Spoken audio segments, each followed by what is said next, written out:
Many years ago, specifically July 18, 1988, I found myself in the Kingdom of Tonga, South Pacific, in the city of Nuku'alofa, island of Tongatapu. My goals were two: to spend a night in a hotel in a real bed, by God, and to visit the king and queen. The second goal was thwarted by the royal couple because they were away at that week. So I contented myself with walking around the royal palace shouting, "God save the queen! If she had balls, she'd be king!" This was on the 19th, which was not a Sunday, so I was allowed to do this. However, on the 18th, I walked into the International Dateline Hotel, Nuku'alofa, Tonga, and demanded a room.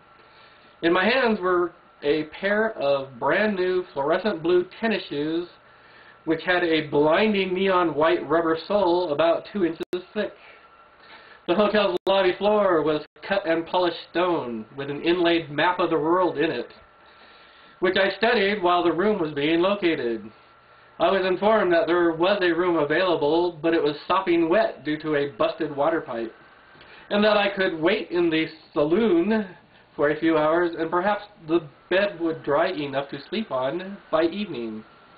I picked up my shoes and walked into the bar, sat down, and put the tennis shoes on the bar and asked for a rum and cola. Bartender was a kid about 16 years old, Tongan of course, and his eyes grew huge at the sight of the glorious tennis shoes. In Tonga, as in much of the non-American world, soccer is pretty much the dominant religion. Tongans and soccer go together like Canadians and ice hockey.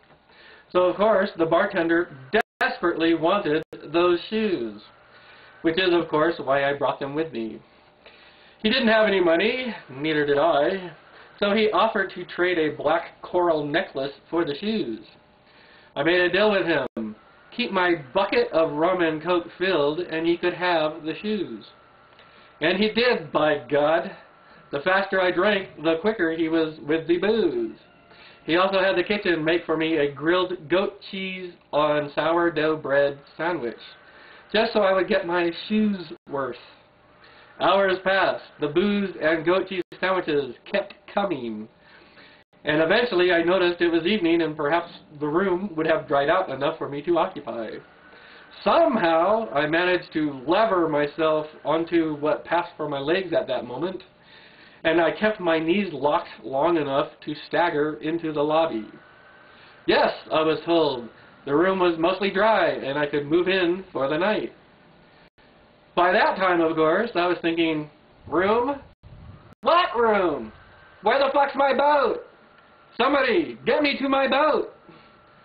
Just then a woman came in looking tired and desperate and asked me, God knows why, if there was a room to be had in the hotel. I leered at her and said, "Room? I'll make sure you get a room. I own this hotel." And then I vomited on the inlaid map of the world. Goat cheese and grilled bread made new islands in the Atlantic and Pacific. If you want to leave civilization and live alone, one of the best places to do that is on the ocean. The world has many thousands of islands and a great many more atolls, most of them uninhabited by humans. The South Pacific has thousands of atolls, many of them with coves and adequate ground for anchoring on their lee sides.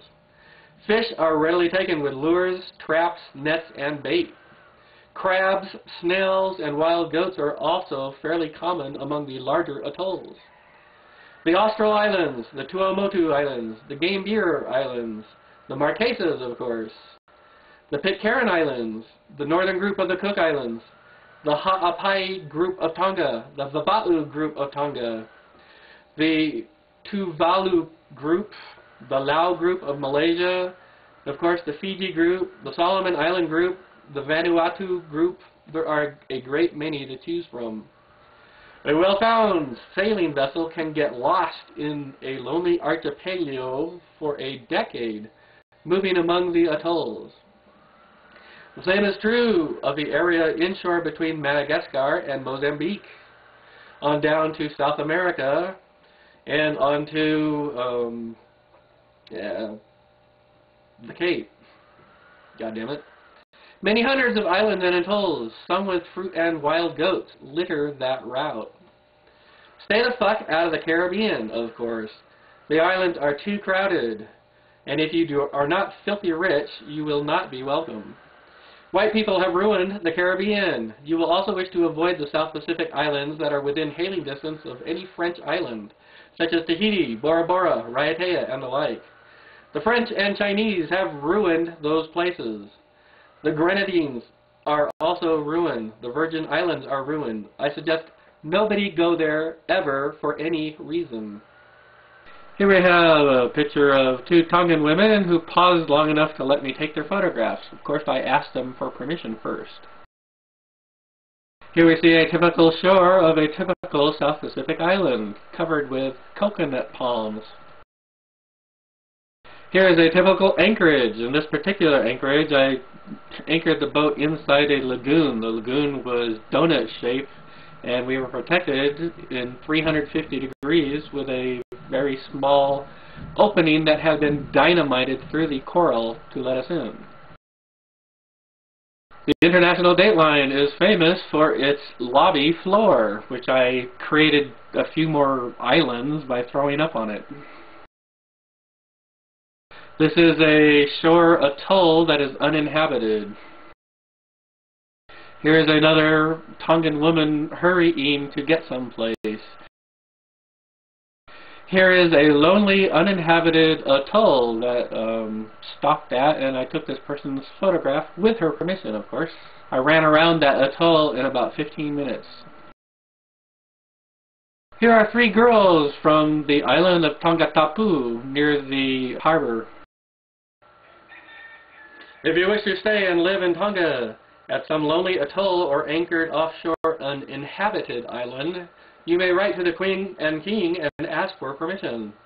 State why you wish to visit, noting how much you love the Tongan people and how you wish to learn the native language and get to know their ways.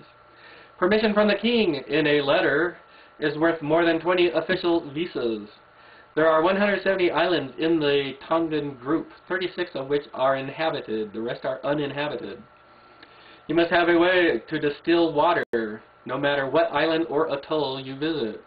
If you stay in the tropics, which is from about 23 north latitude to 23 south latitude, you ought to have more than enough sunlight to make a solar still to purify seawater all year round. Note, of course, that most islands and atolls will have shifting winds. It is far better to live on a boat and have a crude shore base than to move to shore itself. Boats have a habit of blowing away when their anchors drag. Also, you will want to dive on your boat every morning to scrub marine growth off the hull. When I was anchored off a small island near Tongatapu, I met a Tongan Methodist minister named Benjamin.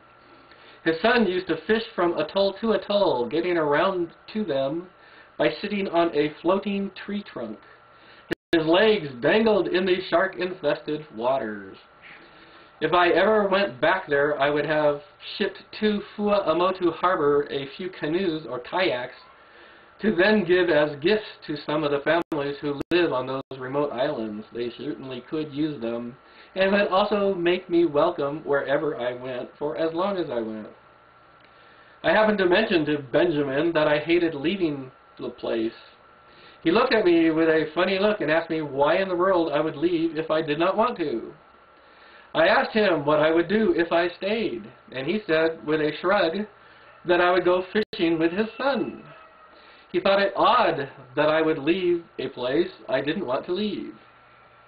You can look through the South Pacific Handbook, written by David Stanley, to read about some of the islands and atolls in the Pacific Ocean. Boats in South Pacific are easy to come by, such as at Tahiti, because would-be cruisers get there and they discover they hate the life and they sail their boats, usually on commission because they have gone home long before the boat is sold. Many of those boats will have charts and navigational aids sold with them.